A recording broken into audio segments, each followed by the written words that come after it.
Good morning, good morning, good morning. So today I have something a little bit different. I'm going to show you guys what I do with my Nespresso pods. And I use my own coffee for it.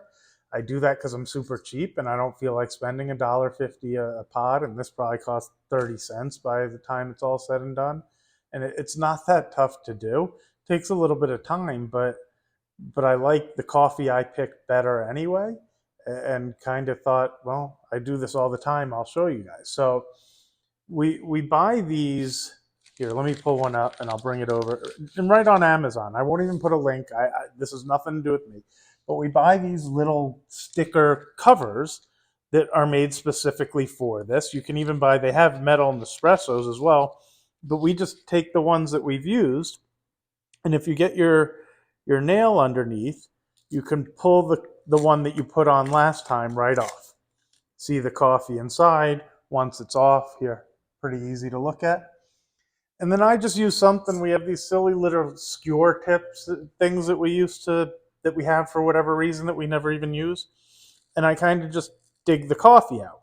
When I'm done with that, I'll wash it to really clean it out, and then I'll let it dry out and refill it. So I'm gonna put it on pause after I'll show you what this does. And I don't like any of the old grinds in there, which is why I wash it. You'll see though it gets most of it out. Then I'll take it over to the sink, I'll wash it, and then I'll let it dry, and then I'll bring it back and show you guys how you fill it. Just give me a second to do that.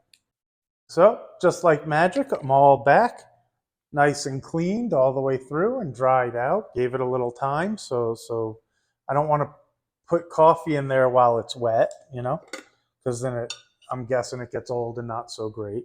So we have the little scooper that came with it. We just buy coffee at Costco or wherever the flavor we like, and you have to have a grinder and you have to grind it really well.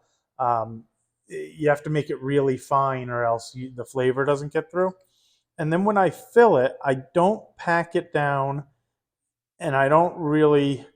What I found was I used to, and it would overflow. So see, it's filled, and then I just barely touch just to flatten it out. But I don't pack it in. And the reason for that is what my wife was telling me is when I pack it in too much, it overflows. You get coffee grinds in your coffee when the espresso machine starts working, or Nespresso, so it doesn't work so great. So then you just take off this little circle. I'll bring it closer now that I've taken it off. See that? Whoops, let me try to get my hands out of the way because I see you can't see that. That's just the top that's on top of them. And then I try to put it as well centered as possible. And then I pull the ends around to make sure it's sealed real good. Now, it's got glue, so it attaches itself anyway, or tape or whatever it does. And then, voila. Look at that. Nespresso pod. I recycled or reused the old one, able to pop it back in the machine. And I do it because really I love the coffee in the Nespresso. I think it makes great coffee.